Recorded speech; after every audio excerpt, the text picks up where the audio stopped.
Sejarah munculnya Kerajaan Pajang dan Jepara. Kerajaan Pajang muncul pada abad ke-16 di Pulau Jawa, Indonesia. Salah satu pemicu munculnya Kerajaan Pajang adalah ketidakstabilan politik di Kerajaan Majapahit yang mengalami kemunduran pada awal abad ke-16. Setelah kejatuhan Majapahit, wilayah Jawa terpecah menjadi beberapa kekuatan kecil. Adipati Jipang, yang juga dikenal sebagai Jaka Tingkir atau Sultan Hadiwijaya, merupakan tokoh kunci dalam pembentukan Kerajaan Pajang.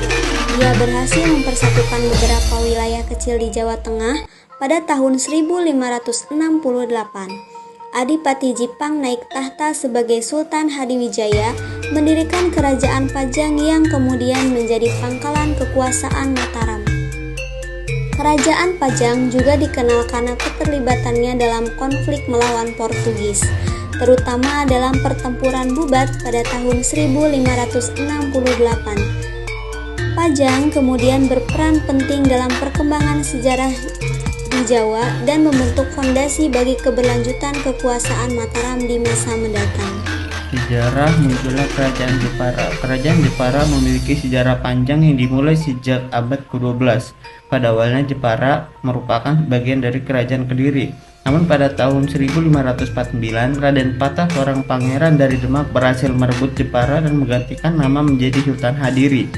Sultan Hadiri menjadi penguasa pertama di kerajaan ini. Kerajaan Pajang dan Jepara awalnya memiliki hubungan erat karena pada tahun 1546 Sultan Hadiwijaya menikahi Dewi Candrawulan putri Sultan Trenggana dari Jepara. Melalui pernikahan inilah hubungan antara Pajang dan Jepara semakin menguat.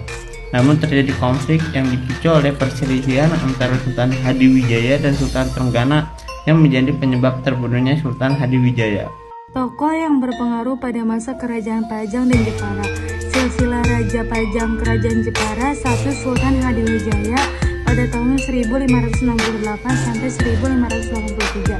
Sultan Hadiwijaya atau juga dikenal dengan nama Jaka Tingkir merupakan raja pertama dari Kerajaan Pajang.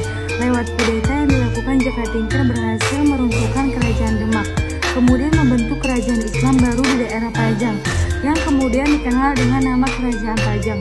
Menurut silsilah keluarganya, Jaka Tingkir adalah salah satu cucu dari Sunan Kalijaga. Pada perkembangannya, Jaka Tingkir menikahi putri dari seorang Sultan Demak, Sultan Trenggana. 2. Arya Pengiri pada tahun 1583 sampai 1586. Pada masa pemerintahannya, Arya Pengiri mendapatkan gelar sebagai Sultan Mawantispura. Dalam perjalanannya, Arya Pengiri dinikahkan dengan putri tertua Sultan Hadiwijaya, putri Pembayun, sehingga berhak atas tahta pemerintahan sebagai raja Kerajaan Pajang sendiri didapat dari usaha pengasingan Pangeran Benawa yang berhak atas tahta Kerajaan Uang. 3. Pangeran Benawa pada tahun 1586 sampai 1587. Periode pemerintahan Pangeran Benawa merupakan masa pemerintahan paling singkat dalam sejarah Kerajaan Pajang. Pangeran Benawa hanya memerintahkan selama 1 tahun pemerintahan. Beberapa sumber menyebutkan lengsernya Pangeran Benawa disebabkan oleh keinginan Pangeran menekuni aliran agamanya. Selama masa pemerintahannya, Pangeran Benawa juga didampingi oleh seorang senopati. Kerajaan Jepara. Nama asli Ratu Kalinyamat adalah Retna Kencana, putri Trenggana, Raja Demak, 1521 sampai 1546.